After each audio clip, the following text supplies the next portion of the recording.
Good morning everyone. Magandang umaga po. Na-miss ko po kayo. I think it's been a year. No. The last time was nung JTG Parañaque Anniversary. At nandito po tayo pero nakakita ko na maraming mga bagong mukha. Ayan, so nakakatuwa. Tayo'y pinalalago ng Panginoon. Amen. Handa na po ba tayo makinig ng Word of God? So diretso na po tayong agad. Dahil po ay pumikit at tayo manalangin muli sa ating pong pag-aaral ng salita ng Panginoon. Heavenly Father, Lord, we thank you for this time and opportunity as we gather together in your name, O God. Salamat sapagkat kailanman hindi mo ipinagkakait, Panginoon, ang iyong presensya. At hayaan mo po, Panginoon, sa umagang ito, kaming lahat na narito, sa lugaring ito, Panginoon, ay umaasa, kami ay yung kakausapin, kami ay yung pagpapalain, palalakasin, Panginoon, i-direct muli ang aming mga buhay. Hayaan mo ngayong salita, Panginoon, tumimo sa isip at puso ng bawat isang narito. Ano pa, Panginoon, ang iyong salita ay magbabago ng aming pananaw at ng aming buhay. At wala pong ibang maitaas sa aming kalagitnaan, kundi ikaw lamang na siyang dahilan ng aming pagsamba, ng aming paglilingkod, maging ng aming buhay. In Jesus' name. And everybody say, Amen and Amen. Sige po, malakas sa palakpak sa Panginoon. Amen. Makakaupo po tayong lahat. Amen. Binabati ko po kayo muli ng good morning maging sa ating mga pastor na nasa Japan, ng ating Pastor Bus and Pastora Melanie, Pastora Ruth and Pastor Chad. At pag-pray po natin dahil ang ating Pastor Bus ay magkakaroon yata ng, o nagkaroon na ba ng operation? Magkakaroon na pa, no? Na siya ay magkaroon ng total healing mula sa ating Panginoon. Ang pag-uusapan po natin ngayon, isang bagay na I believe ay napakahalaga. Okay? Sapagkat ito'y sasagot, handa na ba kayo makinig? Ito'y sasagot ng napakahalagang tanong sa buhay mo, buhay ko. Okay? Ito yung tanong na kapag hindi mo nasagot, malilito ka kung para saan ang buhay mo. Pag hindi mo nasagot itong tanong na ito, hahanapin mo to sa iba't ibang mga bagay at pati pagkilos, paggalaw, lalabas sa bibig mo ay maaapektuhan. Ano yung tanong na yon? Yung tanong na, who am I? Okay? Pwede bang tanong mo yung katabi mo, kilala mo ba yung sarili mo? Ang pag-usapan natin ngayon is about identity in Christ. Sabay-sabay sabihin, identity in Christ. Kapag tumitingin ka sa salamin, okay, lahat naman tayo, every morning, lalo mga kababaihan, paggising pa lang ng umaga, pagtapos tingnan ng cellphone, titingin sa salamin. Sino o ano ang nakikita mo sa iyong sarili? Totoo lang. No? Ngayon mag-uusap tayo, okay? Hindi po ako basta mangangaral, kundi gusto ko mag-usap tayo ngayon. Kasi I believe, itong topic na ito, pag naunawaan natin, hindi ka na magiging malungkutin, hindi ka na magiging talunan, okay? Hindi ka kikilos sa mga sasabihin ng tao sa'yo. Ulitin ko yung tanong ko, kapag tumitingin ka sa salamin, kanina umaga, sino rito tumingin sa salamin? Mga 30 minutes na katingin. Meron ba? Oh. Di ba? Sino o ano yung nakikita mo? Maaaring nakikita mo yung physical na kakaanyuan mo, kakulangan ng itsura mo, no? Puting buhok, di ba? Hindi pantay na kilay, hindi pantay na butas ng ilong. Okay? So nakikita natin yung ating mga flaws sa ating mga sarili. Pero totoo lang, marami sa atin, pag tumitingin sa salamin, bagamat physically you can see kung sino ka, kulay mo, buhok mo, pero deep inside, pag tumitingin ka sa iyong sarili, kilala mo na ba yung sarili mo? Yun yung ating pag-uusapan. Kasi nung tayo hindi pa Kristiyano, malino na sinabi ng Bible, 1 Peter chapter 2 verse 10, letter A, once you had no identity as a people. Malino na sinabi rito ng Biblia, sinulat ni Apostol Pedro, dati kayo ay walang pagkakilala bilang mga tao. So, nung tayo wala pa sa Diyos, wala tayong pagkakilala. Maaaring pagkakilala mo, pangit, hindi maganda. Yung sa Diyos, hindi pagkakilalang tama yon. Pagkakilala mo, maaari sarili mo, lasinggero, babaero, sugarol, sinungaling, magnanakaw, yan yung identity. Pero kay Lord, hindi yun yung identity. Kay Lord, hindi tunay na identity yon. O maaring nakabase ang yung identity pagkakilala mo sa iyong sarili sa tagumpay. May mga tao, ang kanilang identity ay depende sa katagumpayan nila. Diba? Yun sila, kung ano yung kanilang nakamit sa buhay. Yung iba naman ay depende sa kanilang relasyon. Kung sino yung kanilang karelasyon, meron ba kayong kilalang ganyan? No? Ang kanilang pinagmamalaki, yung kanilang karelasyon o yung kanilang kaugnayan o koneksyon sa buhay. No? Ako ay anak ni gobernador ganyan. Ex-kapitan ng barangay. Di ba? Kung ano yung karelasyon mo, yun yung identity mo. Yung iba naman, nakaugnay ang kanilang pagkakilala sa kanilang sarili ayon sa dami na kanilang pananalapi o pera. Di ba? Pagka wala kang pera, wala ka ng pagkatao. Wala na, bagsak ng buhay ko. Wala akong pera eh. Yung iba naman, pag daming pera, sobra naman ang pagtingin sa sarili. Sobra naman ang yabang. Nagkaroon lang ng misang 25 mil lang, parang feeling mo, kaya mo nang bilhin ang buong mundo. Ito nakakalungkot sa ating lahat ng mga taga-church. Sometimes, your identity ay nakatingin ka kung saan ka nakaugnay na simbahan, kung anong ministeryo mo, kung anong ginagawa mo sa church, kung anong title mo. Ikaw ba'y leader, cell group leader, ikaw ba'y department head, yun na yung tingin mo sa sarili mo. Now listen, you can be in the church, but you have an identity crisis. Not because you are active in the church, you know who you are already. Ako po, sabi ko nga, lumaki ako sa loob ng simbahan. Ako yung mga magulang ko, yung mga pastor. No? Kilala natin lahat ang ating mami at daddy. Pero ligaw ako. Akala ko ang identity ko pagka nakita ko ng ministry ko. So I'm talking sa mga kabataan. Pwede kang nasa loob ng church at aktibo sa ministeryo mo, pero hindi mo pa rin nakikita ang iyong pagkatao kung sino ka. You can be in the church, but you have an identity crisis. Lalo ngayon, napakaingay ng social media. Di ba? At maraming mga kabataan, maraming sa mga millennials, na kanilang identity ay kung ano yung sinisigaw ng social media sa ngayon. Halimbawa, ang likes is equals worth. Pag maraming likes, parang you are a worthy person.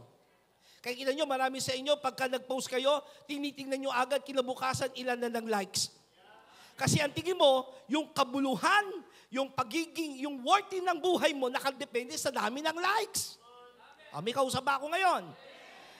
Or, success is equals to identity. Pag tagumpay ka, yun ang identity mo. Feelings is equal truth. Now listen to me. Ang feelings, maaaring totoo sa'yo yan, pero hindi yun ang truth. Pwede kasi magkamali sa feelings mo. Feeling ko, ako ay babae. Kahit lalaki ka. Di ba? Yun na ba ang truth? Hindi. Ako ay lalaki kahit babae ako. Nakakagusto ako sa kapwa babae. Porque totoo yan sa nararamdaman mo, hindi ibig sabihin that's the truth. So, hindi ka pwede bumase sa iyong nararamdaman. Or failure is equals final. Pag failure ka, ito na, katapusan ng buhay ko. Failure na ako sa buhay ko. Failure ako sa marriage ko. Failure ako sa aking business, sa aking career. Tapos na ang buhay ko. Hindi yun ang katotohanan. Bagkus, dahil tayo'y nasa Diyos at na kay Kristo, hindi yan ang basihan ng ating pagkatao. Anong sabi in 1 Peter chapter 2 verse 10? Buti na, may karugtong yun eh. Once you had no identity as a people, dati wala kayong pagkatao noon, but now, ito maganda, now, sabay-sabay nga natin sabihin, now. You are God's people. Once you receive no mercy, now you have received God's mercy. Ngayon, tao na tayo ng Diyos. Amen ba? Dati yun. Sabi sa atin mo, dati yun. Now, ito ngayon. Pwede kasi, sabi ko nga kanina, Kristiyano ka na, pero hindi mo pa rin nauunawaan, biblically, by the revelation of the Holy Spirit, kung sino ka talaga. Marami kasi mga tao, ligaw pa rin. At ang katotohanan, there is war for our identity. There is a real war for our identity. Sabi ko nga sa inyo, nung bata ako, ligaw din po ako ng aking pagkatao ng identity. Hinanap ko rin yung aking sarili. Marami kayong narinig na ganyan, yung hinahanap ko pa yung sarili ko ngayon . Naliligo ka ng sarili mong landas. Di ba may mga ganun, hinahanap yung kanyang sarili. Meron nga akong kakilala, hinanap ang sarili sa bundok, nagpaka ano doon, bundok-bundok. Hinanap sa nature. Di ba? Kung saan hinahanap. Now, nung bata ko, sabi ko sa inyo, ligaw din ako. Nung bata po ko, dahil ang pangalan ko po ay Blen. Maraming nalilito. Hanggang ngayon, maaaring mga nandito, lito pa rin kayo sa pangalan ko eh. Yung iba, tawag sa akin, Blen, Gren. Di ba? Nalilito sila sa pangalan ko. Actually, tuwing sasabihin ko, kunyari, ako'y may sasagutan o nagtatanong sa akin, kailang i-spell ko pa yung pangalan ko. Kaya nung ako ay nag-college, okay? Nung nag-college ako, sabi ko, kakataon ko na to.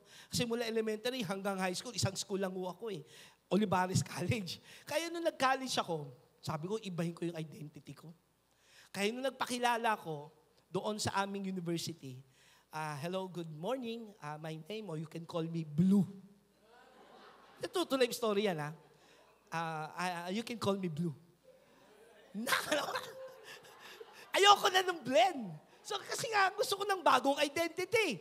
Okay? So, tinawag po ako sa school. True to life story yan. Tinawag ako sa school, mga kaibigan ko. Sumali ako ng chatro. Tawag sa akin ay Blue.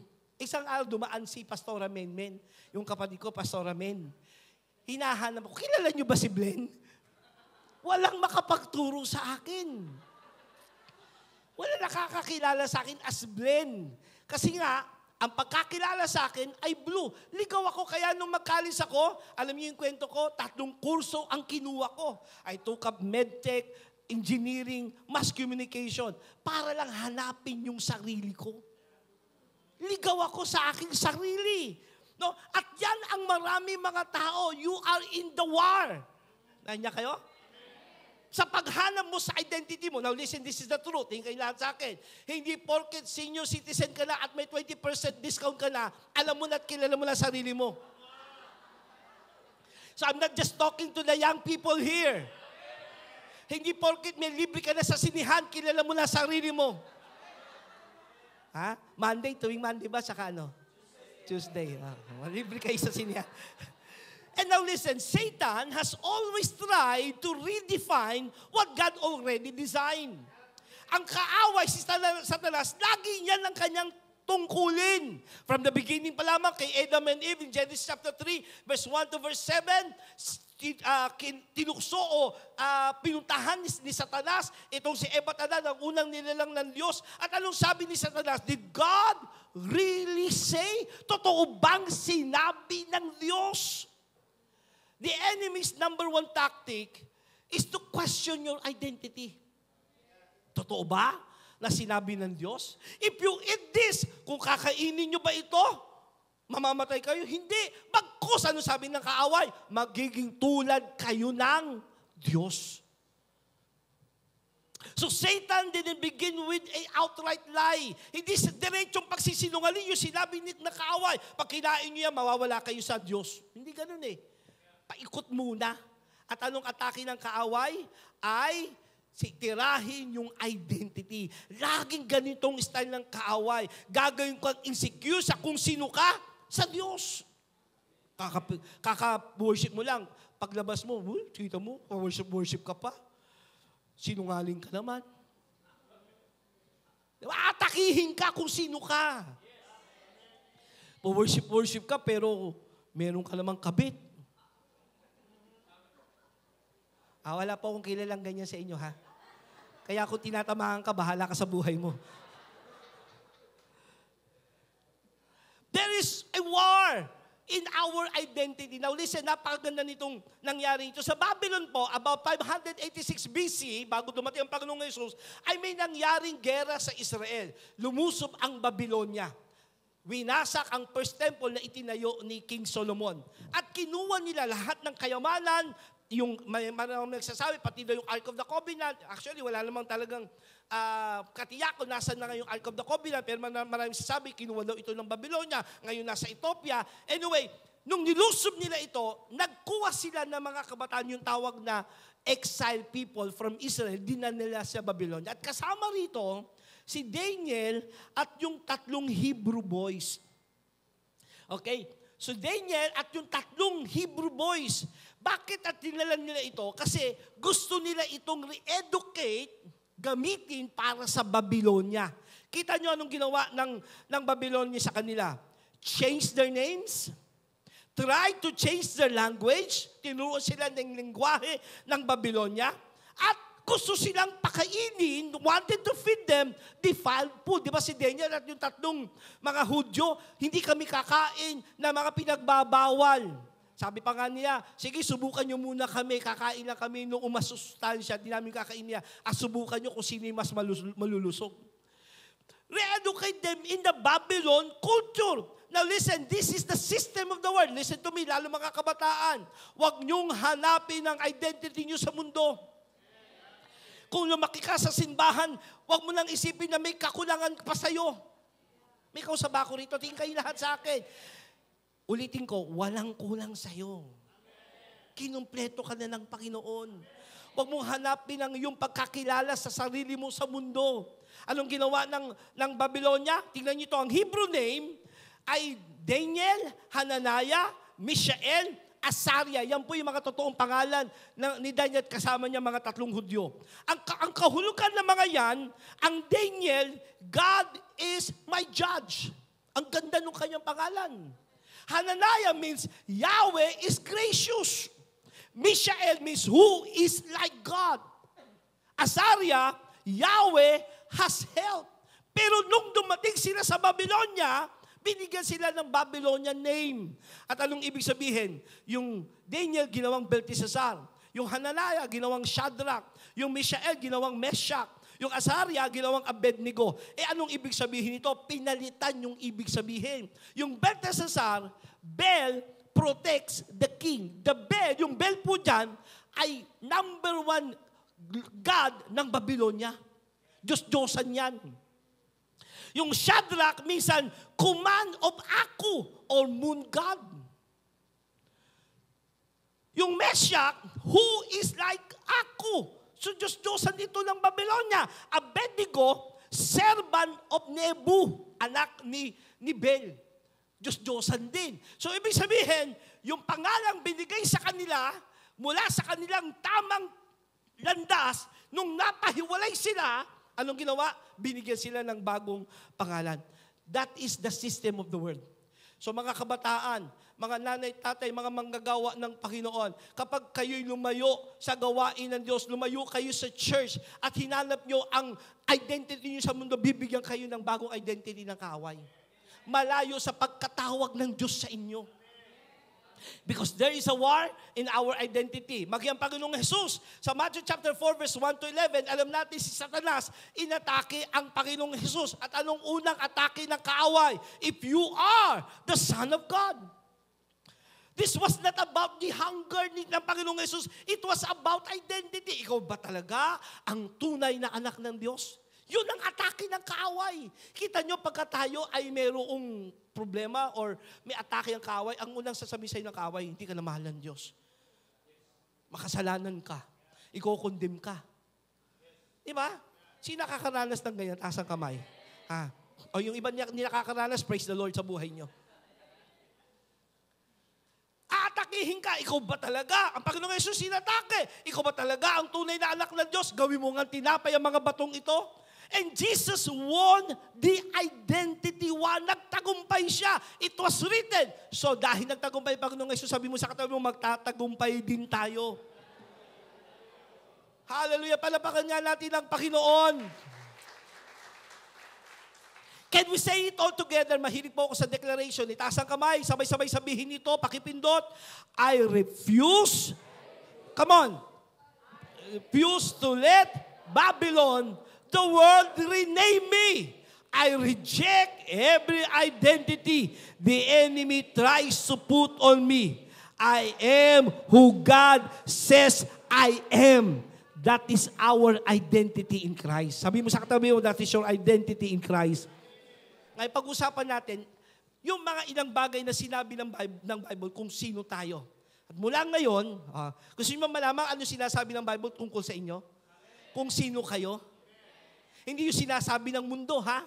Sinasabi ng mundo, makasalanan ka, mahirap ka, walang kwentang buhay mo, wala ka ng pag-asa, gulo ang buhay mo, hindi na kayo magiging maayos. Maraming mga binabatong identity ang mundo sa atin. Pero ano ang sinasabi ng Bible tungkol sa atin? Gusto niyo malaman? Una, Colossians chapter 2, verse 10. And if you have been made complete in Christ, who is the head over every ruler and authority. So, una kong gustong sabihin sa inyo mga kapatid, kasi napakadami ito eh. Kumuha lang ako ng ilang bagay na pwede natin maghamit. Okay? Una, your identity in Christ is complete. Sabi mo sa katabi mo, sikuhin mo ng malakas your identity in Christ. Sige, sikuhin mo siya para magising. Your identity in Christ is complete. Ibig sabihin, hindi ka kulang-kulang. Hindi dito umiikot. Nandito na sa ulo. Amen? Sabi mo sa katabi, hindi ka kulang-kulang. Kaya wag mong hanapin yung kukumpleto sa'yo sa mundo. Ang kumumpleto sa iyo ang Panginoong Jesus. Dahil na kay Kristo ka, kumpleto ka na. Hindi dahil sa mga ginagawa mo. Totoo lang, listen to me. Pag binipress ko ito, actually, it's our series sa Manila Church. Maraming nakatulala lang. Bakit? Alam niyo bakit? Lagi kayo nakatingin sa kakulangan nyo. Hindi nyo makita yung kakumplentuhan nyo. Kasi wala nga kaming pera eh. Wala nga kaming pambayad eh.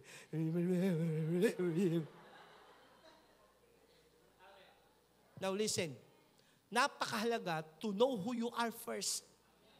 Being before doing. Sabi mo nga sa katabi mo, being before doing. You have to know who you are first before mag-manifest yun sa sarili mo. Wala pa, oo, sige hindi pa ako kumpleto sa realidad. Pero sa spiritual realm, ang tingin na sa'yo ng Diyos kumpleto. Hindi nyo naintindihan. Hallelujah. Nakatingin ka kasi lagi sa walang, pagtingin mo ng rep, puro tubig ang laman. Wala talaga. Tapos pagtingin mo, pagsarado mo, nandun lahat nakalagay yung mga bayarin nyo.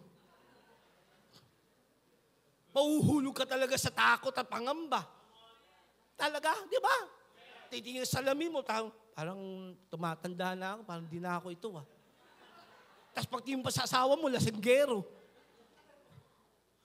Laging nakahiga, nakahilatay, babago na para kumain. Pag doon ka tumingin, at hindi mo nakita yung sinasabi ng salita ng Diyos, mahuhulog ka talaga sa pananampalataya. Kaya nga, hindi tayo nabubuhay sa mga bagay na nakikita. We live by faith, not by. Sabi mo sa katabi mo, we live by faith, not by sight. Nabubuhay tayo hindi sa mga bagay na nakikita. Kung ano sinasabi ng mundo, kung anong meron ka sa mundo, hindi yun ang buhay mo. Kundi kung ano ang sinabi ng salita ng Diyos. At sinabi ng salita ng Diyos, kumpleto ka. Sabi sa katabi mo uli, kapatid, hindi ka kulang-kulang. Kumpleto ka. Kaya wag ka nang umakting na parang kulang-kulang ka. Yung lagi, iba, kasi nga, tingin nila kulang-kulang sila, laging paawa effect. Oo. May kilala kayong ganyan, paawa effect? Kasi nga, tingin nila kulang-kulang sila. Pastor, paano nga? Yun naman talaga kalagayan ko ngayon. Kulang-kulang ako. Magsimula kang manampalataya at maniwala, kinumpleto ka na ni Lord. Being. You have to know who you are before doing. Bago mag-manifest, maniwala ka muna. Kinumpleto ka na ng Panginoon. Na nasa iyo na ang Panginoong Jesus, kumpleto ka na. Amen ba? Sumunod, Ephesians chapter 1, verse 5 to 6, New King James Version. God decided in advance. Dinicide na ng Diyos sa simula pa to adopt us. Hallelujah. Sabi sa katabi mo, inadapt ka. Ibig sabihin, inampun tayo into His own family by bringing us to Himself through Jesus Christ. Sa magitan ng ating Panginoong Yesus, dinala tayo ng Panginoong Yesus saan? Na tayo'y inadapt ng Ama. Now listen, napakaganda nito ha. This is what He wanted to do and it gave Him great pleasure. Hindi parang pinilit lang ng Diyos Ama na sige na nga, i-adapt na nga yan. Hindi, kakalakan niya. In-embrace ka niya. To the praise of the glory of His grace, but by which He made us accepted in the beloved. Anong ibig sabihin yan? At tayo'y kanyang tinanggap sa magitan ng kanyang minamahal na anak. So our identity, una, is complete. Pangalawa, our identity in Christ is accepted. Sa katabi mo, niyakap ka na ng Panginoon.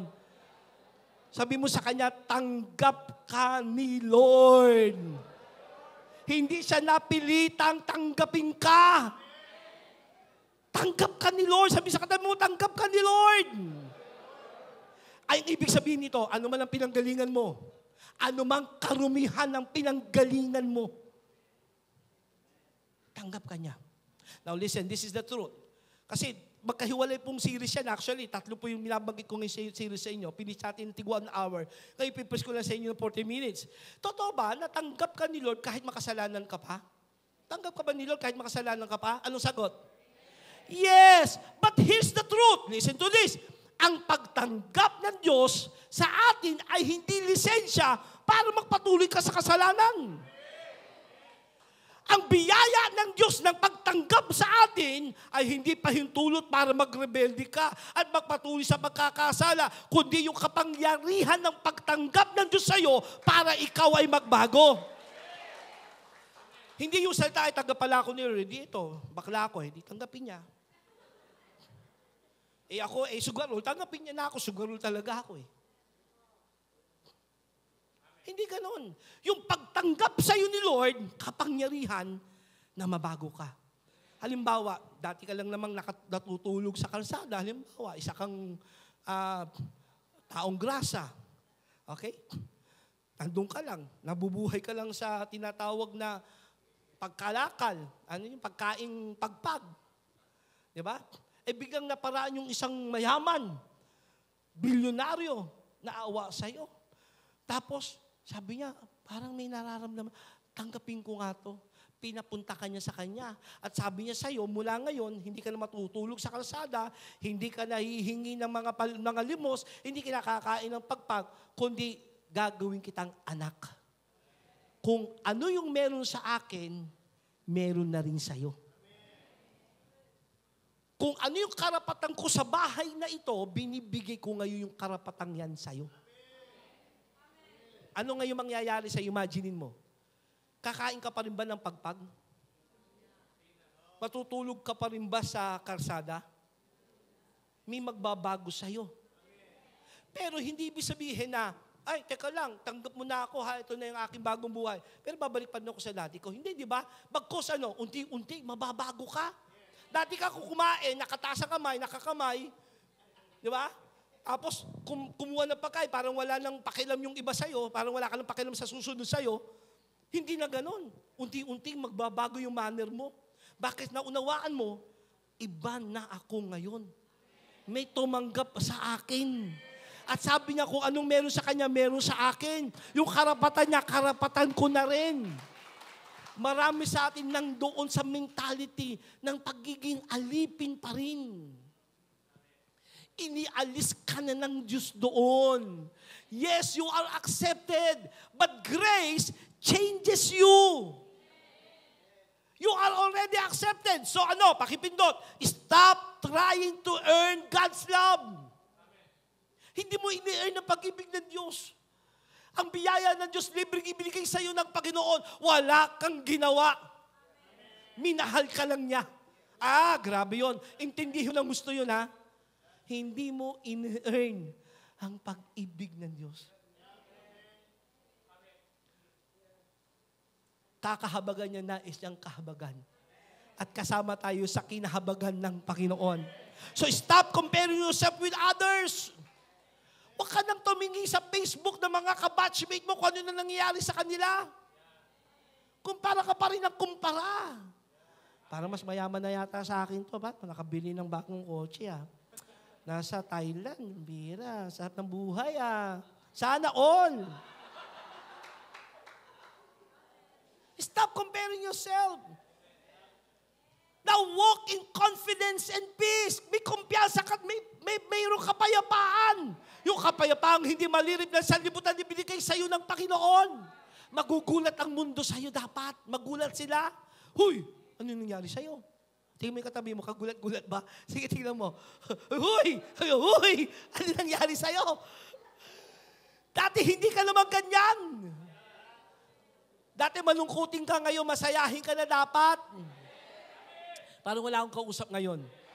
Now, serve not for acceptance, but from acceptance. Ngayon, naglilingkod ka, hindi para tanggapin ka ng Diyos. Listen, huwag kayong maglingkod na iniisip nyo sa paglilingkod nyo at pagpapagal kay Lord. Saka kayo tatanggapin ni Lord. Hindi. Tinanggap ka na ng Panginoon, kaya ka naglilingkod ngayon sa Kanya. Ang mundo at ang religion, baliktad sa Diyos eh. Baliktad sa Diyos. Di ba sa Diyos, sa religion, magpakapagal ka muna. Sige, magtawag dyan, penitensya ka, hiwa-hiwain mo sarili mo. Magpakapako ka. Lord, papatawarin mo na ako sa kasalanan ko. Ganun ang mundo. Ganun ang religion. Magbigay ka ng magbigay, bigay ka ng bigay. Sa mahihirap, bilangin mo yung mabubuting ginawa mo, saka titingnan natin kung titimbang na ba yan papunta ng langit. Yan ang religion. Sa Diyos, hindi ganun. Siya ang gumawa ng lahat ng yon. Ang kailangan mo tanggapin, paniwalaan, panampalatayanan ang tapos ng ginawa ni Jesus sa krus ng Kalbaryo at mabuhay ka na dun. Hello! O, tingnan nyo iba na naman hanggang ngayon, totoo lang di matanggap eh. Hindi mapaniwalaan. Kasi ano, mamaya, may pagkain na ba kami mamaya? Parang bukas, may putulan ng kuryente bukas ah. Punong-puno ka ng takot. Punong-puno ka ng pangamba. May trabaho bukas, magkakatanggalan, baka matatanggal ako ah. Sino kaya mapopromote? Sana ako, pero parang may mas malakas sa akin din eh. Lagi ka nandun. Pansin nyo ba? Lagi ka kung ano sasabihin, gagawin ng tao. Manipulation ng mundo yan. Stop that! You have been accepted by the Lord. You are now complete. So stop trying to approve yung approval ng tao. Exchange the level of rejected for the identity of accepted. Ipagpalit mo yung level na, iniwan nga ako ng tatay ko, iniwan nga ako ng nanay ko eh. You always play victim. Eh, hindi ako mahal ng asawa ko. Yun nga, nandun na siya sa ibang bahay ngayon. Sana kinuha na lang siya ni Lord eh. Kaya lang, kinuha siya ng kapitbahay namin. Exchange the level of rejection for the identity that you are already accepted by God. Amen ba? Tatanong tayo kasi nag-ano ko ha. Now, in Acts 17 verse 28, in slide number 38, Acts 17 verse 28, for in Him we live and move and have our being. Can we read it all together? Tapos dissect natin ito. Acts 17 verse 28. Please read it with faith. Taas ang kamay. 1, 2, 3, go. For in Him, in Christ, we live and move and have our being. Again, 1, 2, 3, go. For in Him, Christ, we live and move and have. For the last time, 1, 2, 3, go. For in Him, in Christ, we live and move and have our being. Isa-isay natin. In Him we live. Anong ibig sabihin? Sa Kanya tayo nabubuhay. That is who you are. Sa Kanya nabubuhay ngayon, hindi na para sa trabaho mo. Kung mabubuhay ka para sa trabaho mo, mapapagod ka, kapatid. Maniwala ka sa akin. Kung naglilingkod ka, para yan yung iniisip mo magbubuhay sa buhay mo, magkakamali ka sa paglilingkod. Nandiyan kayo? For in Him we live. Sa Kanya tayo nabubuhay. Hindi ka nabubuhay para magkapera. Hindi ka nabubuhay para sumikat o magpasikat. Wala ka sa showtime. Na kay Kristo ka. Sa Kanya tayo nabubuhay. In Him, we move. Sa Kanya tayo kumikilos. So yung bawat pagkilos mo, hindi para pasikatin yung iba, o para bigyan ng parangal ang iba, o bigyan ng tawag niyo, kasiyahan ng iba. Oh, di ba? Maraming ganyan sa atin. Gusto mong pasayahin ang asawa. Walang masama doon mga kapatid, pero hindi yun ang buhay mo. Lahat ng bagay ay umiikot sa ating Panginoong Hesus, yun ang buhay mo. Hindi ka kumikilos para pasayin ang iba, bigyan ng approval ang sarili mo. In Him, we move. Sa Kanya tayo kumikilos. Kaya nga sabi ng Bible, whether we eat or drink, we do it all for the glory of God. In Him, ito maganda, we have our being. Sa Kanya tayo nagkakaroon ng tunay na pagkatao. Nandiyan kayo? Now, ibibigay ko sa inyo yung sikreto ng tunay na identity natin. Tingnan nyo, kasi sa lahat ng binasa ko, may sikreto doon. Basahin ko muna yung 2 Corinthians chapter 5, verse 17. If anyone, sabay-sabay nga basahin, 1, 2, 3, go. If anyone is in Christ, he is a new creation. The old has passed away, behold, the new has come. Ang sino mang nakipag-isa kay Kristo, nakipag-isa, you are in Christ. You are iisa na kay Kristo. Hindi ka nahihiwalay kay Kristo, isa ka na sa Kanya. He is a new creation. Dati wala kang identity because now you are in Christ. You have a identity. The old has passed away. Wala na yung dating pagkatao. Behold, the new has come. Tingnan nyo ha, yung sikreto rito, ulit-ulit, 100 verses in the Bible. 100 verses. Hindi ko babasahin lahat. Maubos ang oras natin. Pero tingnan nyo ha, new creation, 2 Corinthians chapter 5, verse 17. Binasa natin kanina. Justified and made righteous. Ibig sabihin ng justified, pinawalang sala, ginawang matuwid. 2 Corinthians chapter 5, verse 21. That in Him, we might become the righteousness of God. Hindi mo ine-earn ngayon ang maging matuwid. Pinaging matuwid ka na. Please understand. Hallelujah. Shanda bababahanda.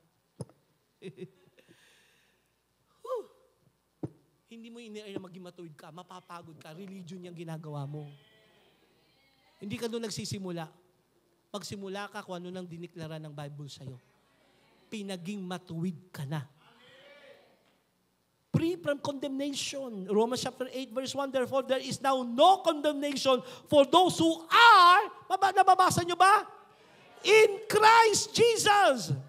Accepted. Ephesians chapter 1 verse 6, He made us accepted in Christ. Sealed and secured. Ephesians chapter 1 verse 13 to 14. You were marked in Him with a seal. The promised Holy Spirit. You are complete. Colossians chapter 2 verse 10. You are complete in Him. Napansin nyo ba? Yung paulit-ulit na identity yung sinasabi kung sino ka. Anong sikreto? The secret of our identity is in Him. The secret of your identity ay yung salitang in Him. That is 100 verses in the Bible. So ano ibig sabihin? Labas kay Kristo, wala kang identity. Pero dahil pinag-isa ka na, you are in Him and Christ is in you. Sabi ng Panginoong Jesus in John 17, this is the last prayer of Jesus Christ bago siya na ipako sa krus. Father, as you are in me and I am in you, kung paano tayo isa, ganun din naman sila. Ano ibig sabihin ng Panginoong Jesus? Kung paano ang amay nasa akin at ako ay nasa Ama, ang ginagawa ko kung ano lang pinagagawa ng Ama, ang sinasabi ko kung ano lang pinagagawa, ang pinasasabi ng Ama, ganun din naman sila. Ibig sabihin, na kay Kristo ka at ikay na kay Kristo. You are now in Him. Wala ka sa religion. Stop doing things na nasa religion ka pa rin. Kaya pagod eh. Maraming condemnation. May anxiety. Pag di ka na nakapagsimba, Lord, mamamatay na ba ako sa kasalanan? Gugunawin mo na ba ang mundo ko? Hello? Puro condemnation. Puro kapagalan. Pagod ang buhay. Bakit? You want to earn it. Sinabi ng Bible, you are in Him, nakikristo ka na eh. Pag sinabi in Him means location of your identity. Ibig sabihin, I am no longer in sin. I am no longer in shame. I am no longer in fear. I am in Christ. Hello! Alam niyo yung iba, Magagamit ba yan? Magiging pera ba yan? Pambayad ko ba ng kuryente yan?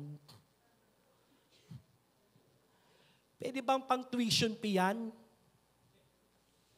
Ang di nyo naiintindihan, yung ibinigay sa atin ng salita ng Diyos sa magitan ng Panginoong Hesus na pinangako niya sa kanyang salita, higit pa sa pera, maniwala kayo sa akin. Higit pa sa kayang ibigay na premyo, karangalan ng mundo. Once you understand this and you walk in this true faith, by the power of the Holy Spirit, lalakad ka ng hindi na parang malungkot. Lalakad ka ng masaya. Kilala mo na sarili mo eh. Hindi ka na confused. Hindi ka na kailangan kung ano sasabihin na nasa paligid mo. You know who you are. I am in Christ and Christ is in me. I move, I live, my being is in Christ. I move, I live, my being is in Christ. So lahat ng pagkatao ko ay rooted in Christ alone. Pakipindot. Sabay-sabay sabihin, 1, 2, 3, go. Lahat ng pagkatao ko ay rooted in Christ alone. Ano sabi na Acts 17 verse 28? Sabay-sabay basahin, 1, 2, 3, go. For in Him, in Christ, we live and move and have our being. Now, palitan mo yung we ng I. 1, 2, 3, go. For in Him, in Christ, I live, I move, and have my being. That is your identity. Tayong lahat ay tumayo. Hallelujah. I hope you understand this very important message.